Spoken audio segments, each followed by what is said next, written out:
The NTSB team can now put together the chain of events that left the passengers and crew of flight UA232 seconds from disaster.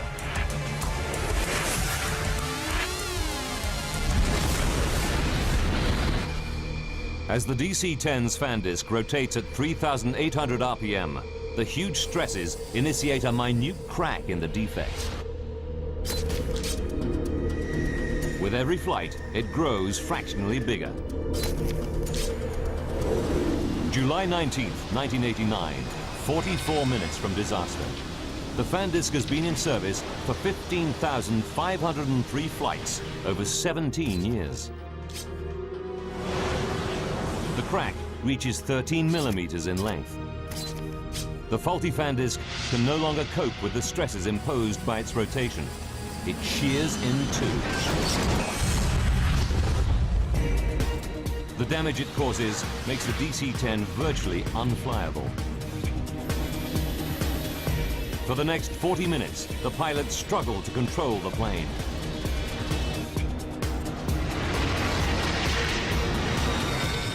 Five minutes to go. Flight 232 comes out of its final turn into Sioux City. 20 seconds. As the plane comes into land, the right wing drops.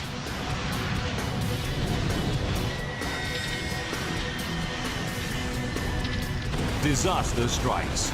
The right wingtip hits the ground and the DC-10 careers down the runway.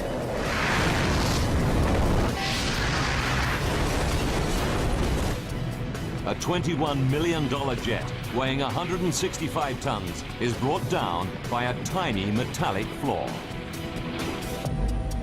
Colorado, Denver, Stapleton Airport, July 19th, 1989.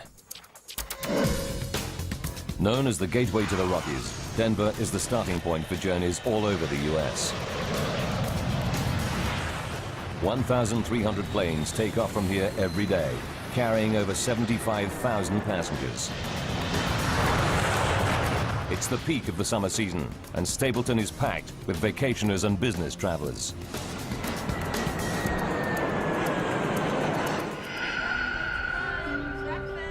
Debbie McKelvey will be among the vacationers flying from Stapleton today. She's taking her children, Devon, age 6, and her son Ryan, who's 7, to a family reunion back in her home state of Pennsylvania. I was going home for 2 weeks with my children, and I was very, very excited about the trip. Debbie is taking advantage of United Airlines Children's Day promotion. Today, kids under 14 can fly for 1 cent, but each must fly with a paying adult. Debbie pairs up with a tennis club girlfriend, Ruth Ness, so she can sit with one of the kids. It was nice having Ruth with me because she entertained one child while I was entertaining the other child. 1:15 p.m. Debbie, Ruth, and the kids wait to board flight UA232 to Philadelphia via Chicago.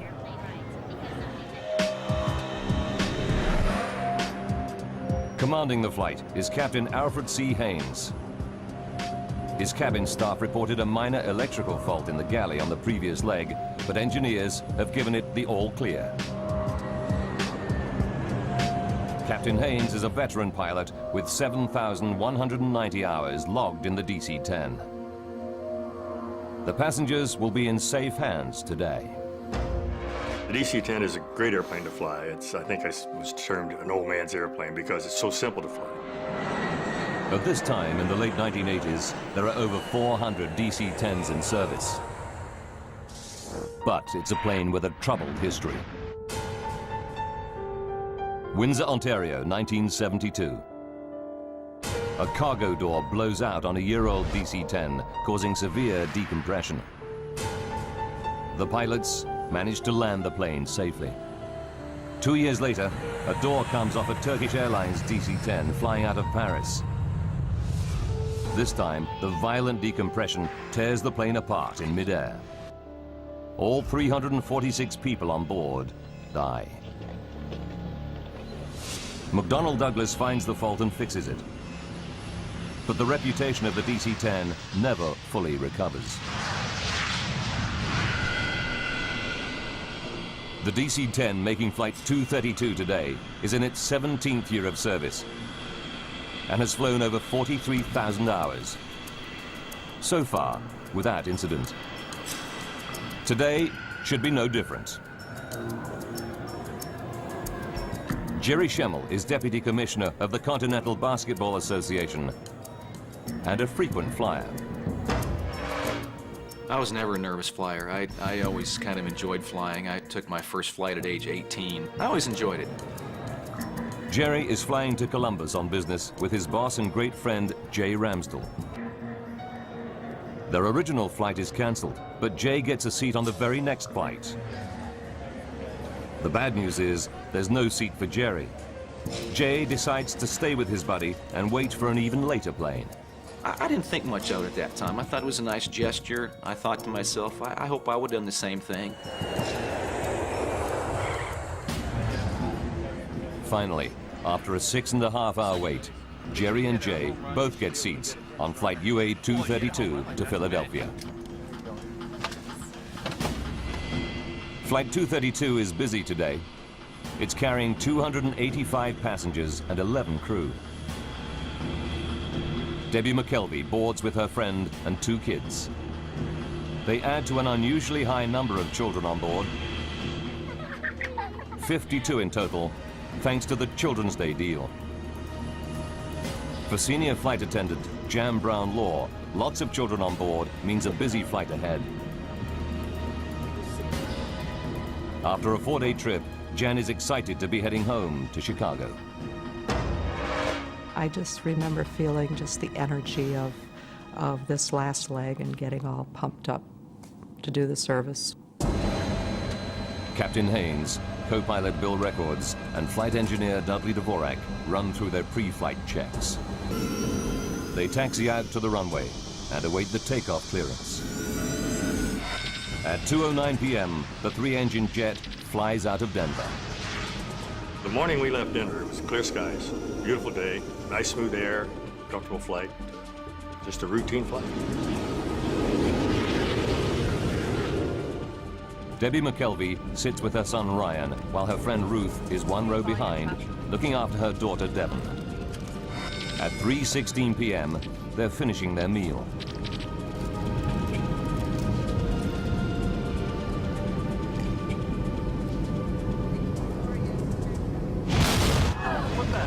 Suddenly, out of the blue, a terrifying blast rips through the plane. The first thing I thought was a bomb has gone off. I really did. I thought someone had planted a bomb, it had been detonated, and we started to drop. The only way I can think to explain it, it's like if you're driving down a highway and you hit a pothole. Jan Brown Law fears it may be a breach in the plane's fuselage. I instinctively sat down on the floor and held on, not knowing if it were a decompression, that everything that isn't tied down securely is going to be sucked out. There's no sign of any visible damage inside the plane. But up in the cockpit, Captain Haynes scans the engine instruments and quickly realizes that his number 2 engine is malfunctioning. I've never had a jet engine fail in flight. Only in the flight simulator, never in flight.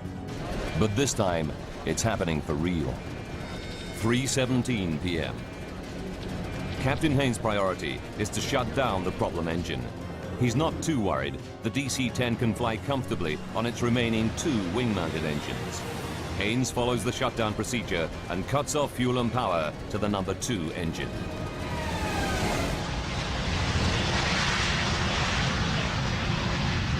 The problem engine is off. But now flight engineer Dudley Dvorak spots something else wrong. We've lost all hydraulic quantity. His instruments tell him that all 3 of the plane's hydraulic systems are empty. He cannot believe his eyes. The hydraulic systems operate the plane's flaps, ailerons, rudder, and elevator. Without these controls, the pilots won't be able to steer the plane or take it up or down. But the instruments are right. Al, can you help me out with this?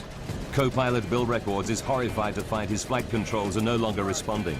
Still got the brake down. The plane starts to bank steeply to the right, and he's powerless to stop it. That's when we realized we were in a world of hurt. something was drastically wrong. Now Captain Haynes tries the flight controls, but he cannot get the DC-10 back into level flight either. The plane is now trying to roll over, a terrifying prospect. We have nothing to turn the airplane, nothing to control the pitch of the aircraft. Nothing. Fly the aircraft. It's every pilot's nightmare. Flight 232 is at 11,000 meters and out of control. If its left wing continues to lift, the plane will flip over and tumble to its doom.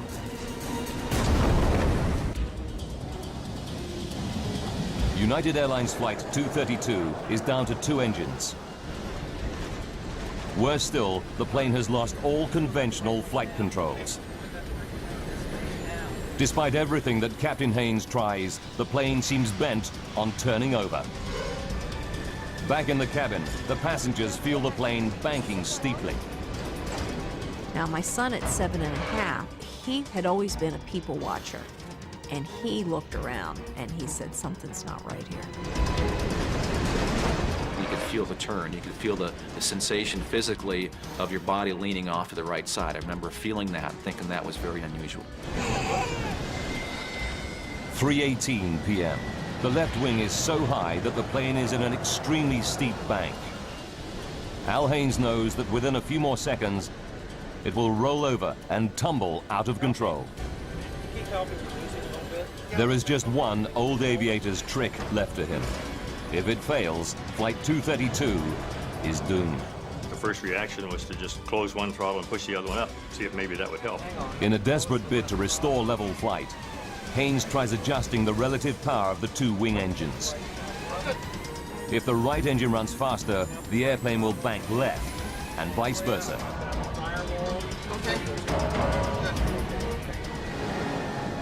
It works.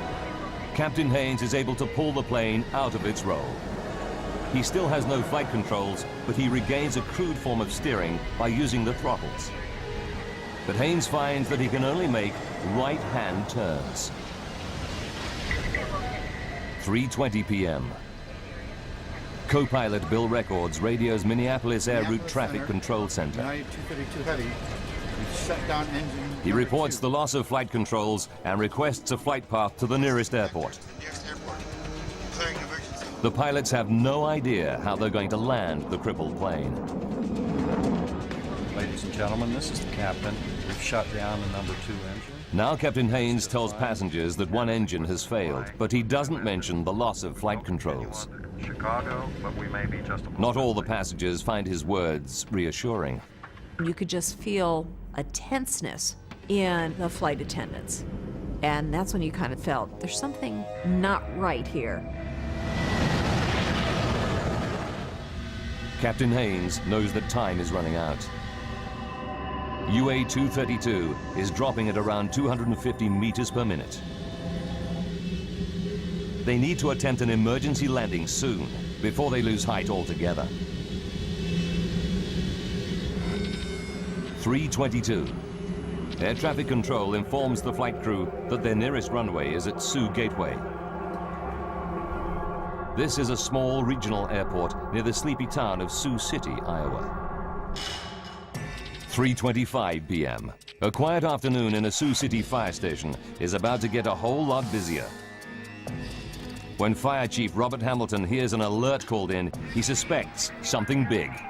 I've been in this business a long time, and you can kind of tell. You have almost a sixth sense, I guess.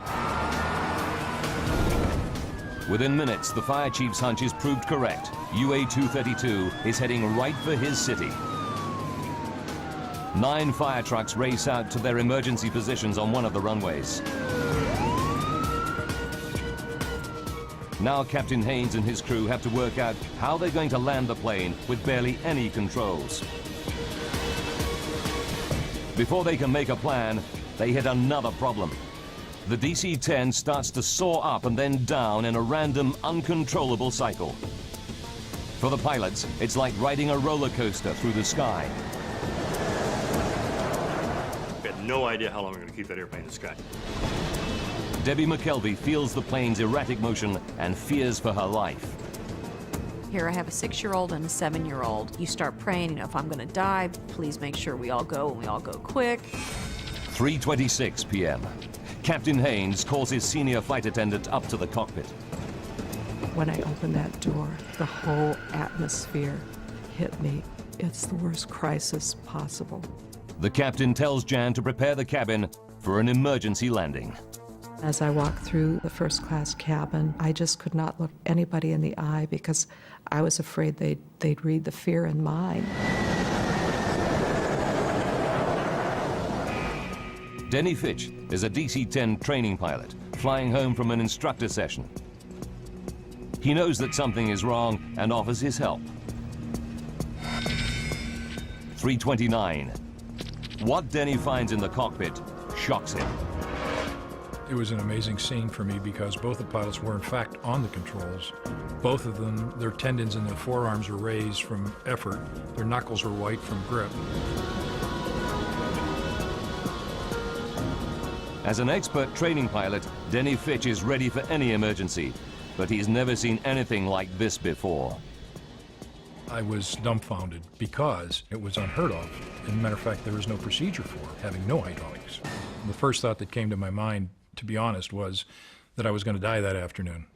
Ladies and gentlemen, Captain Haynes now tells his passengers the plane is damaged and they'll be making an emergency landing in Sioux City. This landing's a little different than you're used to. 296 people could lose their lives.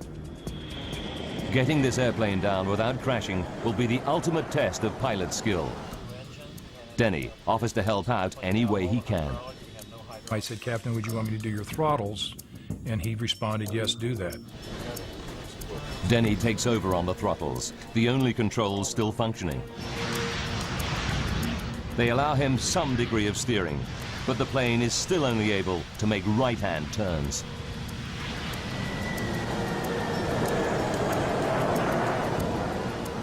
As far as I'm concerned, he's now the 4th member of the crew because he was willing to step in there and help us any way he could.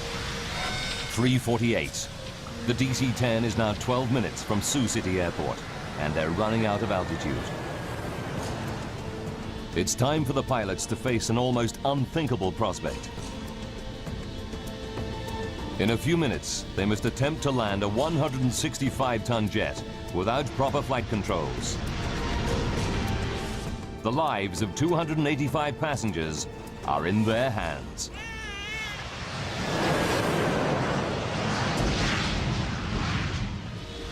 The pilots must now try to line up for the final approach into Sioux City Airport. Denny Fitch will attempt to steer the plane and control its descent, all by adjusting the throttles. What's more, the plane can only make right-hand turns. The plan is to make a series of looping turns and hope that as they come out of their final circuit, they're facing the runway. The odds are stacked against them. At 3:50 p.m., Senior Flight Attendant Jan Brown-Law begins her final safety briefing. The passengers were right there in the palm of our hand. There, you could have heard a pin drop. Jan pays special attention to the 4 children too small to have their own seats. You need to put your seatbelt on and cross. Official guidelines are non-specific, but United Airlines procedure at the time is for adults to hold these lap children on the floor during an emergency landing. Jan is anxious about the procedure, but has no option but to follow protocol. It makes my skin crawl to this day to think that I found myself telling passengers, parents of lap children, to put their child on the floor and hold them down. As the flight crew near Sioux City, they are only too aware of what's at stake. You've got 296 lives in your 2 hands. You literally do. And I've never felt so overwhelmingly, responsible for anything in my life. With no brakes, the DC-10 will need a long runway. Air traffic control assigns them runway 31 at 2,700 meters. It's the longest at Sioux City. 3:52 p.m. Denny Fitch puts the plane into its final looping turn. He knows the crippled jet would never be able to regain altitude for a second attempt. This was it. We had to land on that runway. One time, that's all we had. As they emerge from their final loop, the pilots see a wonderful sight. Sioux City Airport, dead ahead. There's just one problem. It's the wrong runway. Here we are, there's a runway right in front of us. We're out of time, we're out of altitude. That's where we're gonna go. Runway 22 is much shorter than runway 31, and it's full of fire trucks and ambulances.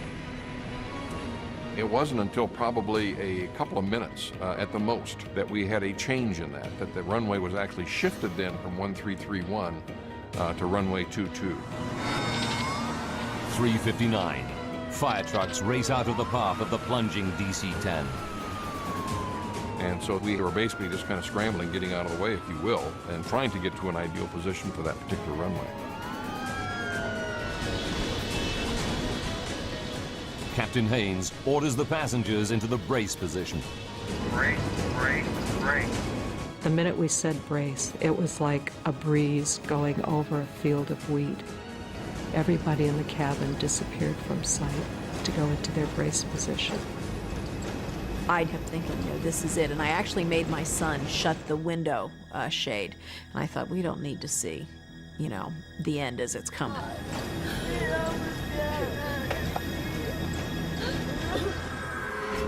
As the pilots desperately try to line up the airplane with the runway, they realize they're still coming in at 400 kilometers per hour, around 150 kilometers per hour faster than normal. But with no control of the flaps, they cannot slow the descent. The alarm sounds from the ground proximity warning system. They're descending too rapidly. The plane is plunging at 560 meters per minute, over 6 times the normal rate.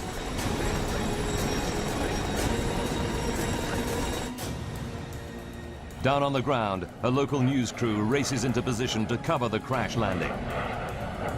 Not gonna be pretty. 4 p.m. Just seconds from landing, the nose and right wing drop. If they come in at this angle, the plane could break apart. And I shoved both the throttles to maximum power, hoping that would result in the nose being pulled up. Denny Fitch desperately struggles to bring the nose back up, but it's too late. The engines don't respond in time. 4 p.m. and 16 seconds. The plane smashes into the runway. It just felt like we dropped out of the sky and hit the ground. It wasn't like it was an emergency landing. It was a crash. I could hear all the screeching metal and noises that you've never heard before and you hope you never hear again. The right landing gear and wing shear off, spilling fuel and sparking a fire. I could see fireballs because I guess the plane, it's screeching on the runway. And then that was my next thought. Oh my God, we're gonna burn to death. The jet careers along the runway on its wing stump for about 600 meters, then breaks apart. The cockpit had snapped off like a pencil tip, and we became a tumbling 200-mile-an-hour piece of wreckage. The main section of the fuselage skids further down the runway, rolls over on its back, and comes to a halt at the side of the airfield.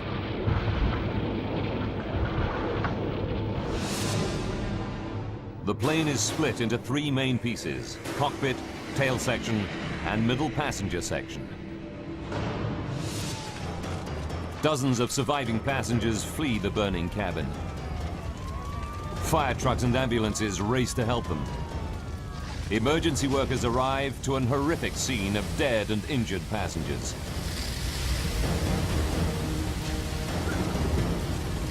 Survivors escaping the wreckage scatter through cornfields at the edge of the runway.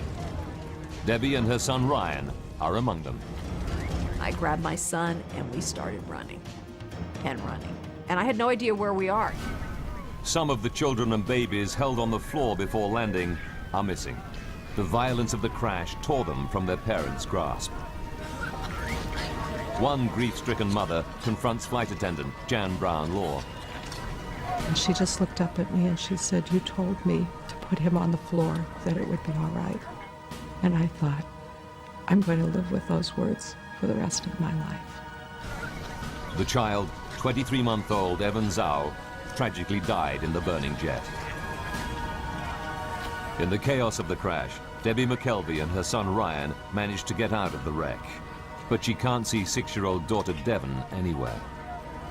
So then you start really thinking, why didn't I have both of them? And it's just a horrible, horrible sinking feeling.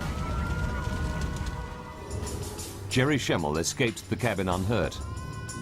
But now he hears a baby's cries. Despite the choking fumes, he ventures back inside the burning aircraft. I didn't think if I go back in, the thing will explode or I might not find my way back out.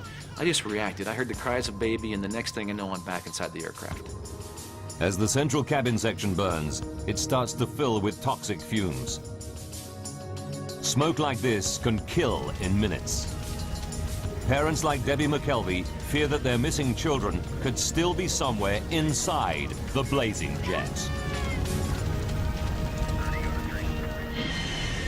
Flight 232 crashes at Sioux City Airport and lies in a smoking ruin at the edge of the runway. Survivors flee the crashed airliner, but a baby's cries draw passenger Jerry Schemmel back inside. So I finally got right over top of the crying, and I'm feeling around, and there's a baby stuck inside this overhead bin. I just grabbed the baby with one arm and scooped her out of a hole. I got back on my feet, found the opening, just kind of aimed for the sunlight, and shot out the plane the second time. Jerry's actions probably saved the baby's life. But Debbie McKelvey is desperate. She fears her daughter and friend have not survived the crash. Then, suddenly, she spots a face. It's her 6-year-old daughter, Devon, emerging from the smoke. It was the absolute best feeling because she was there and she was okay. While passengers flee the wreckage, Captain Haynes and the flight crew are trapped in the cockpit. The plane's nose has buried itself into the soft earth beside the runway. It's the last place the rescuers reach. They have to use a forklift and cutting equipment to get through the twisted wreckage. It takes 30 minutes to reach the pilots. At 5 p.m., rescuers pull out all 4 pilots, seriously injured, but alive. I remember the pat on my chest, and his words to me were, "You're okay, buddy, I'm here, I got you, you're gonna be okay." And I felt this tremendous relief. The flaming wreck of UA232 burns for over 2 hours. 9 helicopters and 34 ambulances evacuate survivors. Jerry Schemmel's thoughts turn to his buddy, Jay, whom he lost sight of in the crash. Jerry hopes that he might have made it, but as time goes by, he loses all hope. I had a pretty good hunch 8 hours after the crash, when he didn't show up anywhere, that he wasn't a survivor. Jay Ramsdell is one of 111 passengers who lose their lives in the crash. 1 flight attendant is also killed. 11 children are among the dead. Remarkably, 184 people survived the Sioux City crash. But for the pilots of Flight 232, any number of deaths is a tragedy. Training pilot Denny Fitch learns how many died when his wife visits him in hospital.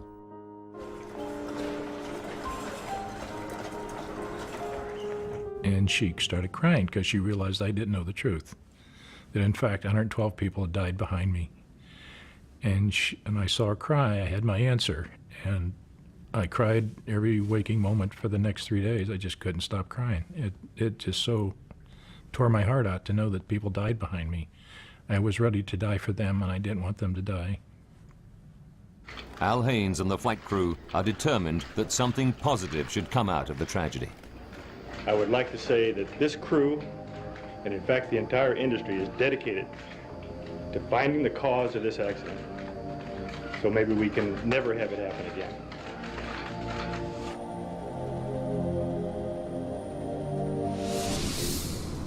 The National Transportation Safety Board, or NTSB, dispatches an investigation team to Sioux City. With 427 DC-10s still in service all around the world, they need to find out what happened to the plane, and quickly. Frank Hildrup leads the team, analyzing the aircraft structure. There's a lot of apprehension and anxiety, of course, that we always go into these things with, and I was fairly new at the time. I had not been with the agency but for about 9 months. Hildrup and the NTSB team arrive in Iowa 9 hours after the crash and get straight down to work. The investigators' first priority is to try to recover every piece of the wreckage so that they can reassemble the aircraft. It's a mammoth task. It was such an immense accident scene that we just knew we had a long investigation ahead of ourselves. The crash scatters thousands of fragments of debris over a distance of 1 kilometer. Emergency services and the National Guard mobilize hundreds of personnel. They scour every square meter of land around the runway. The tiniest component might tell them what triggered the crash, as investigator Jim Wildey knows only too well. If you want to understand how the airplane came apart, if you want to understand the interrelationships of various pieces, it is very useful sometimes to put the structure back together. Investigators interview the 4 pilots to explore the bizarre loss of controls they reported during the flight. Now we've lost all hydraulic pressure. Captain Haynes and the crew confirmed that shortly after the dramatic failure of their No. 2 engine, all their hydraulic systems went down. It mystifies investigator Frank Hildrup. I know personally I wasn't prepared for dealing with an airplane crash where it had lost all of its hydraulics. Extremely unique event and something I personally had never encountered before. Hydraulics operate all the flight controls on the DC-10. The flaps that help control descent. The elevators that pitch the plane up and down. The rudder that steers it. The ailerons that make it bank. Pressurized fluid inside hydraulic lines operates these mechanical controls. There are 3 separate and independent hydraulic systems. Even if one system is breached, it should not cause the loss of hydraulic fluid in the others. To lose fluid from all 3 systems at once is almost impossible. Experts put the odds at 1 billion to 1. Then, an unexpected find. Farmers 90 kilometers from Sioux City report aircraft wreckage scattered on their land. Investigators examine the debris and find that it includes components from the No. 2 hydraulic system in the tail near the failed engine.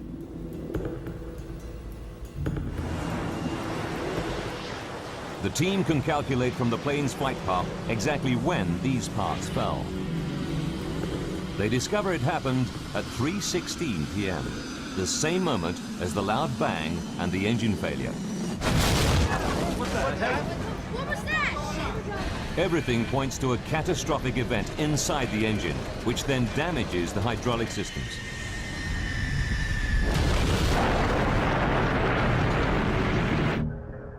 They go back to the wrecked plane and examine every millimeter of its hydraulic lines. It's a painstaking process, but it pays off. They find puncture holes in the pressure lines of the plane's other 2 hydraulic systems, and the holes in both sets of pressure lines are near the failed engine. We determined that all the 3 hydraulic systems had been breached, and that's why the hydraulic fluid was lost, and they lost the ability to really control the airplane. It's incredible, but true. Something did put all 3 hydraulic systems out of action at exactly the same moment.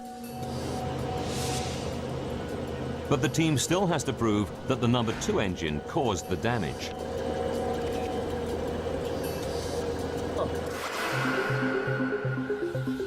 They inspect the puncture holes with a scanning electron microscope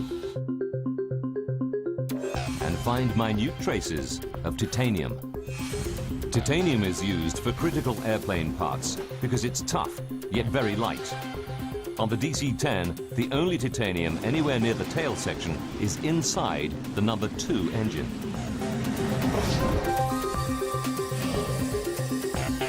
And when NTSB engineers reconstruct the DC-10's number 2 engine, a new clue confirms the team's theory. We learned that a major portion of the number 2 engine in the tail of the airplane had come apart and was missing. The missing part is the fan disc, the massive central hub of the engine's fan assembly. It's made of titanium. Investigators are starting to get a picture of what caused the bizarre loss of controls aboard flight UA232. 44 minutes from disaster. The loud bang that crew and passengers hear is the 170-kilogram fan disc fracturing. The broken fan disc bursts through the engine housing.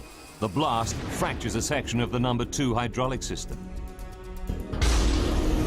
But in a piece of catastrophic bad luck, fragments also puncture lines in both remaining systems. Zero on all 3. I'm sure. Gauges say 0. All hydraulic quantity down. 42 minutes to go. The plane loses all its flight controls.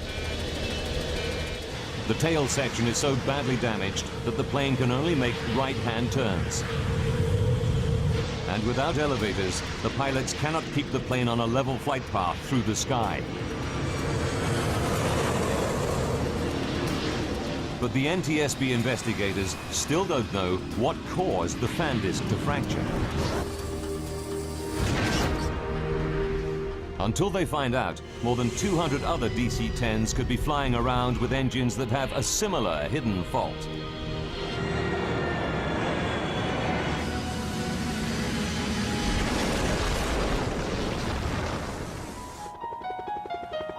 They must locate and examine the missing pieces of fan disc.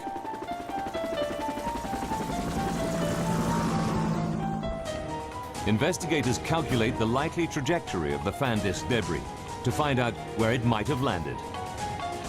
They narrow it down to a tract of Iowa corn belt 36 square kilometers in size. I would consider the search for that fan disc certainly a needle in a haystack type of effort. Investigators pull out all the stops to find the missing fan disc. They scour the area with 4 helicopters, but find that the 3-meter-high cornstalks conceal everything on the ground. They even deploy infrared cameras to try to locate the pieces. But after weeks of searching, they draw a blank. General Electric, the engine manufacturer, offers members of the public a large reward for the missing fan disc.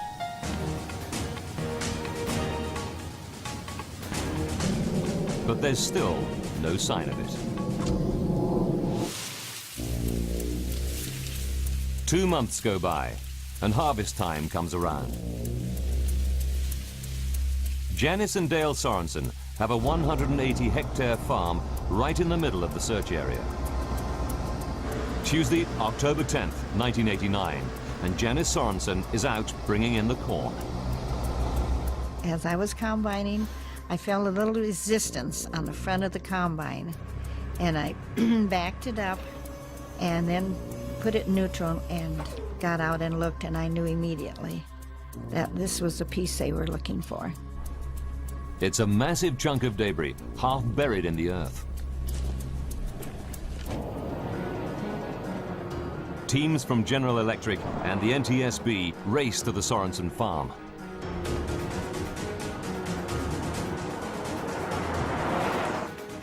Dale and Janice help investigators dig out the piece of wreckage. This is the Sorensens' own video footage of their find. I had a little shovel long, and I went and got the tractor with a loader and put a chain around it, hoisted it up, and then we took it down to the turkey shed, which was not very far away, and we had hot water there, so we washed it off, so it was spick and span. Investigators quickly confirm that the debris is a major chunk of the missing fan disc from flight UA232.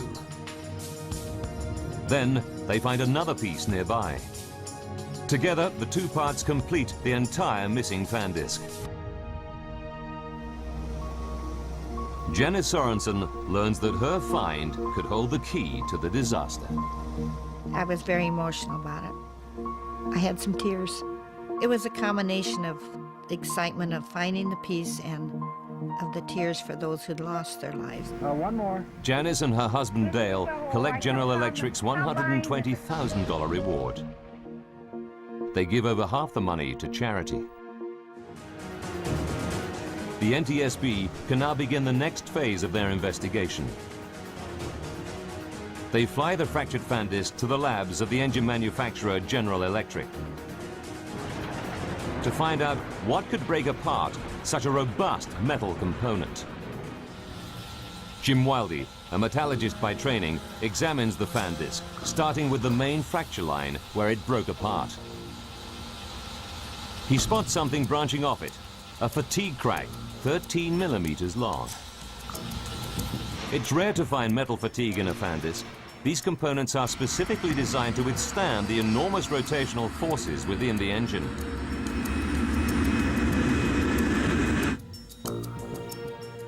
Then, at the base of the fatigue crack, Wildy sees a tiny cavity. The size of it was, maximum in any one direction was about 50 thousandths of an inch. As he scans the cavity more closely, he sees that the metal around it looks discolored. He takes a sample from this suspect area for testing. What he discovers will shock the investigation team and rock the aviation industry to its core.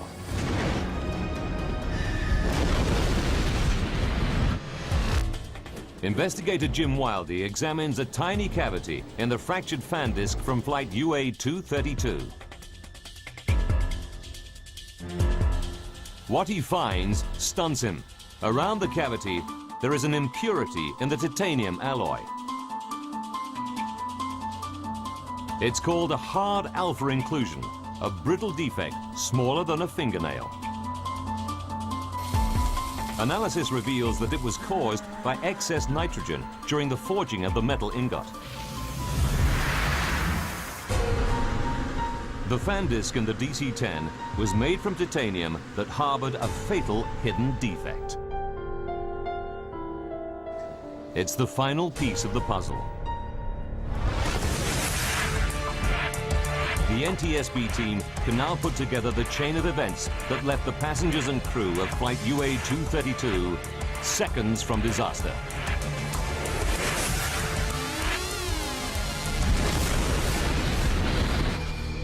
As the DC-10's fan disc rotates at 3,800 RPM, the huge stresses initiate a minute crack in the defect. With every flight, it grows fractionally bigger. July 19th, 1989, 44 minutes from disaster. The fan disc has been in service for 15,503 flights over 17 years. The crack reaches 13 millimeters in length. The faulty fan disc can no longer cope with the stresses imposed by its rotation. It shears in two. The damage it causes makes the DC-10 virtually unflyable. For the next 40 minutes, the pilots struggle to control the plane.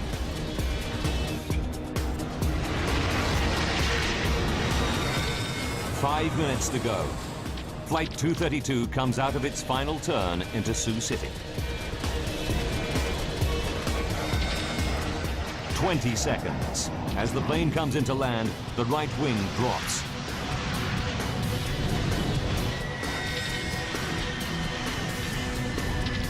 Disaster strikes. The right wingtip hits the ground, and the DC-10 careers down the runway.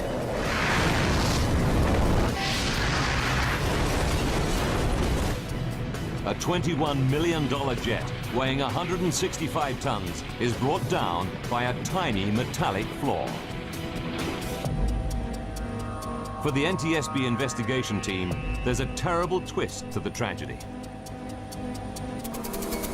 Investigators discover that United Airlines technicians made a routine inspection of the defective fan disc just 16 months before the crash. They're disturbed. The crack was on the fan disc surface. At the time of the inspection, the crack could have been close to 13 millimeters long.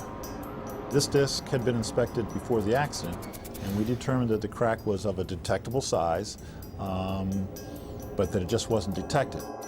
The NTSB report concluded that the crack was probably missed due to human error. The report accepted that United Airlines inspection procedures complied with regulations and were up to industry standard, and cited human factors as an industry-wide problem in engine inspection. In the wake of the Sioux City disaster, the Federal Aviation Authority upgraded engine inspection procedures. The FAA also demanded changes to the DC-10's hydraulic systems. Airlines were required to add shut-off valves to limit the amount of fluid that can drain from a breach in hydraulic lines. But today, lab children are still allowed to remain unrestrained during emergency landings.